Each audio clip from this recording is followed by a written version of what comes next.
3500 दोगे और वकील बनकर लाखों कमाओगे।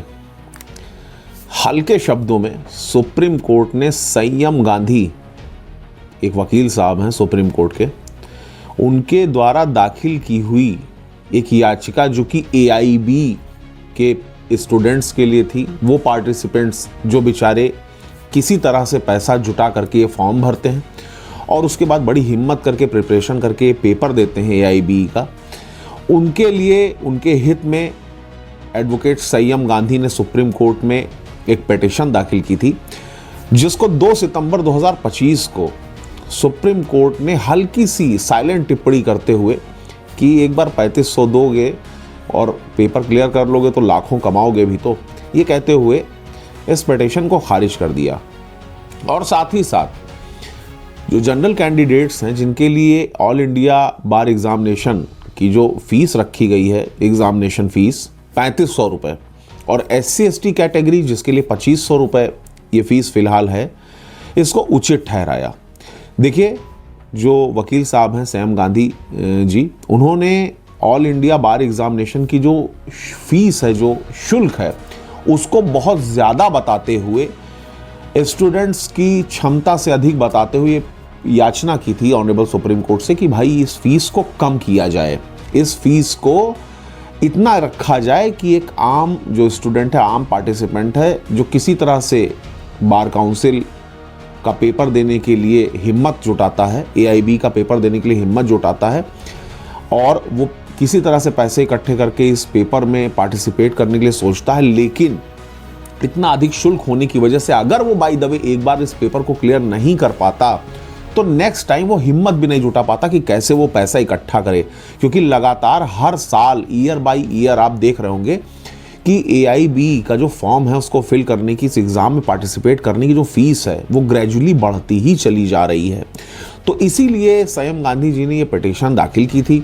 लेकिन दुर्भाग्य से 2 सितंबर 2025 को ये पिटीशन खारिज कर दी गई। मैं आपको पूरी जानकारी दे दूं कि संयम गांधी जी ने इस मुद्दे को उठाया था कि ये जो फीस इतनी ज़्यादा वसूली जा रही है, एडवोकेट एक्ट की धारा 24 सबसेक्शन A और सब क्लॉज F का वायलेशन है। संयम गांधी जी ने यह भी उदाहरण दिया कि ये अनुच्छेद 14, अनुच्छेद 19 का भी उल्लंघन करता है, जहां पर समानता के अधिकार की बात होती है तो ये समानता के अधिकार का वायलेशन करता है। जो पिटिशनर थे संयम गांधी जी, उन्होंने जो गौरव कुमार का मामला था उसका हवाला ऑनरेबल सुप्रीम कोर्ट ने में दिया कि गौरव कुमार का जो मामला था उसके आधार पर इस मामले की सुनवाई भी उसी प्रकार से करते हुए स्टूडेंट्स की जो फीस है उसको रिड्यूस करके कम कर दिया जाए। लेकिन सुप्रीम कोर्ट ने इस चीज़ को नहीं माना और ये कहते हुए कि जो गौरव कुमार का मामला था वो सिर्फ नामांकन शुल्क से रिलेटेड मामला था। अब गौरव कुमार का क्या मामला था? गौरव कुमार का जो मामला था उसमें केवल और केवल जो नॉमिनेशन होता है बार काउंसिल में, उससे संबंधित पिटीशन उसने दाखिल की थी। आपको बता दें कि अभी कुछ दिनों पहले आपने सुना होगा कि पूरे के पूरे जो बार काउंसिल, जो हर स्टेट की जो बार काउंसिल है, उसमें जो रजिस्ट्रेशन है वो सामान्य वर्ग के जो लोग हैं उनके लिए 750 रुपये और SC ST कैटेगरी वालों के लिए वो फीस 250 रुपये हो गई थी। हालांकि अब वो फीस दोबारा से रिजनरेट होकर उतनी ही हो गई जितनी नॉर्मल पहले ली जाती थी, लेकिन जब बीच में ये चीज़ हुई थी तो गौरव कुमार ने पिटीशन दाखिल की थी कि भाई ये तो गलत है, ये इनरोलमेंट शुल्क जो है ये जो है सबसे एक समान लिया जाना चाहिए। तो सुप्रीम कोर्ट ने उस समय इस चीज़ को जस्टिफाई ठहराते हुए ये कह दिया था कि हाँ भाई ये पिटीशन सही दाखिल की गई है और समानता के आधार पर जो शुल्क है वो सबसे बराबर लिया जाना चाहिए। किसी से 750 आप ले रहे हो, किसी से आप 250 रुपये ले रहे हो,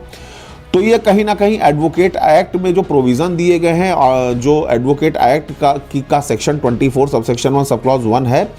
उसके अनुसार ये पैसा नहीं वसूल लिया जा रहा है, तो उसके अनुसार ही ये पैसा लिया जाए। साथ ही साथ संविधान के अनुच्छेद 14 और 19 का भी हवाला देते हुए सुप्रीम कोर्ट ने इसको उल्लंघन बताया था कि ये बिल्कुल साफ साफ आप उल्लंघन कर रहे हैं प्रोविजंस का। तो ये गौरव कुमार का मामला था जिसमें सुप्रीम कोर्ट ने कहा कि नहीं, ये जस्टिफाई कि सबसे एक समान शुल्क ही लिया जाए। लेकिन यहां पर जब AIB की बात आई तो सुप्रीम कोर्ट ने कहा कि वो मामला अलग था गौरव कुमार का, वहां नॉमिनेशन की बात थी और यहां एग्जामिनेशन की बात है। ये एक मैंडेटरी एग्जामिनेशन है, और बहुत सारा, और जो बार काउंसिल थी उसने अपना जो पक्ष रखा वो ये रखा कि बहुत सारा इंफ्रास्ट्रक्चर लगता है, बड़ी तैयारी लगती है, फिर रिजल्ट आउट करने में काफ़ी कुछ समय लगता है, काफ़ी कुछ उसमें सामग्री लगती है, तमाम लोगों का जो खर्च होता है वो वहन करना पड़ता है, अलग अलग सेंटर्स हायर करने पड़ते हैं, तमाम तरीके की चीज़ों को बीसीआई ने रखा सुप्रीम कोर्ट में। और उसके बाद सुप्रीम कोर्ट ने दोनों पक्षों की बात को सुनने के बाद ये फैसला दिया कि नहीं, ये शुल्क जस्टिफाई है, और इस शुल्क को जस्टिफाई मानते हुए 2 सितंबर 2025 को